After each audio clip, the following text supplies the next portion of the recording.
सभी को नमस्कार। अष्टवक्र गीता, 7वां प्रकरण, सूत्र नंबर 4। न आत्मा भावेषु नो भावस् तत्रानन्ते निरंजनो इत्य असक्तो अस्पृह शांत एक एक देवाहम अस्थितः। अर्थात आत्मा विषयों में नहीं है और विषय उस अनंत निरंजन आत्मा में नहीं है। इस प्रकार मैं अनासक्त हूँ, स्पृह मुक्त हूँ और इसी अवस्था में स्थित हूँ। तो क्या कह रहे हैं जनक कि मैं यहाँ पे क्या कह रहे हैं, आत्मा विषयों में नहीं है। आत्मा क्या है? निराकार, निरंजन। निरंजन मतलब निर्दोष, अनंत है। और यहाँ विषय किसको बोला है? विषय शरीर को बोला है। क्या है? जो आकार वाला है, जो दोष वाला है, जो सीमित है। तो आत्मा को बोला है शांत, मौन, और शरीर क्या है? अशांत। शरीर तो जो मन बोल सकते हैं यहाँ पे, वो अंदर नहीं बोले तो बोलता ही रहता है, अंदर ही अंदर बोलता ही रहता है। तो यहाँ इस श्लोक में अष्टवक्र जी ने साफ साफ कह दिया कि आत्मा का शरीर से कोई संबंध नहीं है। जो संबंध है शरीर का वो है अहम से, मन से। तो ये क्यों कहना पड़ा अष्टवक्र जी को? क्योंकि जो आत्मा है उसको हम लोगों ने अज्ञानवश विषय बना दिया। हमने आत्मा को एक चीज बना के रख दिया। क्योंकि हम कहते भी रहते हैं ना कि आत्मा दुखी है, आत्मा दूषित हो गई, आत्मा आत्मा को शांत कर दो, आत्मा की तृप्ति के लिए करो। ये पुरानी आत्मा, वो नई आत्मा आ गई, नई आत्मा ने यहाँ पर प्रवेश कर लिया, आत्मा आ जा रही है। इस प्रकार की अनेक बातें हमने आत्मा के लिए बोल दी। तो जब आत्मा अनंत है, निरंतर है, निरंजन है, निराकार है, तो ये सब जो हम बोलते हैं आत्मा को, ये सब बहुत ही गलत गलत शब्द हम यूज करते हैं। तो हम आत्मा को तो नहीं समझे और हमने क्या किया, जो हमको समझता है अहंकार, उसी को हमने आत्मा कह दिया। तो जो जीवात्मा शब्द है, लोग उसको भी कहते हैं कि आत्मा, या नहीं। जीवात्मा का मतलब है जीव, जिसको जीव ने जिसको आत्मा समझ लिया, मतलब अहंकार को। और अहंकार यही चाहता है कि मुझे सबसे उच्च दर्जा मिल जाए, मुझे आत्मा बना दो। तो कह देते हैं ना, जैसे हमने भगवत गीता में एक श्लोक पढ़ा था दूसरे अध्याय में, कि जैसे शरीर वस्त्र बदलता है वैसे ही आत्मा नए शरीर में प्रवेश करती है। तो इसका हमने गलत मीनिंग ये निकाल दिया। वहां ये कहने का मतलब ही नहीं, यहाँ जीवात्मा शब्द यूज किया था। तो जीवात्मा का मतलब वहां पे आत्मा ले लिया, बल्कि जीवात्मा का मतलब वहां पे अहंकार था।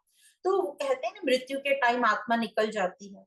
तो बार बार अष्टवक्र जी और वहां पे कृष्ण भी यही समझा रहे थे कि आत्मा तो अः हिलती भी नहीं, उसको कुछ भी नहीं होता, वो निराकार है, वो इधर उधर कहीं नहीं जाती, उसका जन्म होता ही नहीं है, तो कुछ निकलता ही नहीं है मृत्यु के टाइम। जैसे से संयोग से ये पिंड खड़ा हुआ है, ये देह, वैसे ही संयोग से वो गिर जाता है, तो उसकी अब अभिव्यक्ति नहीं हो पाती है। तो ये इंस्ट्रूमेंट, एक उपकरण है ना शरीर, उसमें कोई शरीर में कोई चीज की खराबी हो गई, वो गिर पड़ा।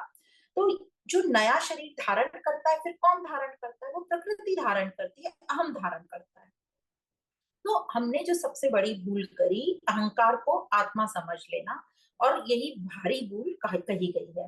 तो हम ऐसा करके आत्मा को हमने एकदम ही सस्ता बना दिया और नीचे गिरा दिया। आत्मा शब्द हम कितने इजीली ऐसे यूज कर लेते हैं, हालांकि ये शब्द को यूज ही बहुत मान सम्मान के और बहुत जहां जरूरत हो वहीं यूज करना चाहिए। तो ये जो आत्मा है, ये तो परम ऐक्य है, ये तो सबको एक साथ पिरोए रखती है। ये भी हमने भगवत गीता में पढ़ा था कि जैसे माला है, उसमें जो धागा है वो आत्मा है, जो सबको पिरोए रखती है। जो निरंतर है, जो सब अंतरों को दूर करती है, वो है आत्मा। तो इस सूत्र में अष्टवक्र जी ने साफ साफ कह दिया कि आत्मा शरीर धारण नहीं करती, प्रकृति शरीर धारण करती है। और जो अहम या व्यक्तिगत जो अहंकार है, उसके अनेकों नाम रूप हो जाते हैं, और ये अहंकारी नाम रूप धारण करता है, ये शरीर धारण करता है। तो इस सूत्र में आगे जनक जी कहते हैं कि आत्मा विषयों में नहीं है और विषय आत्मा में नहीं है, तो मैं वही हूँ आत्मा, इसलिए मैं क्या हूँ? अनासक्त हूँ, मैं शांत हूँ। आत्मा होने से मैं अनासक्त हूँ, मैं शांत हूँ। और जो शांत होगा उसमें हलचल होगी ही नहीं, उसका मन एकदम शांत होगा। और जो अशांत होगा उसका मन हलचल में होगा। तो समझ जाइए, जब आपका मन हलचल में है, इस मतलब हम देह में है, अहंकार में है। तो यहाँ राजा जनक कह रहे हैं मैं आत्मस्थ हो गया, इसलिए मैं अनासक्त हूँ, शांत हूँ, मौन हो गया मैं। और सिर्फ एक आत्मा ही जो है वो परम है, आदरणीय है और नमन करने योग्य है। पर कब होगा ये? जब हम अपने अज्ञान का आत्मज्ञान से अज्ञान को आत्मज्ञान से जब हम नष्ट करेंगे, तो ये जो अहम है, अहंकार है, वो ज्ञान द्वारा आत्मा को सत्य जानेगा, जान जाएगा, तब उस दिशा में बढ़ेगा। तो ये जो अहम है, इसी में पोटेंशियल है आगे बढ़ने का आत्मा की तरफ।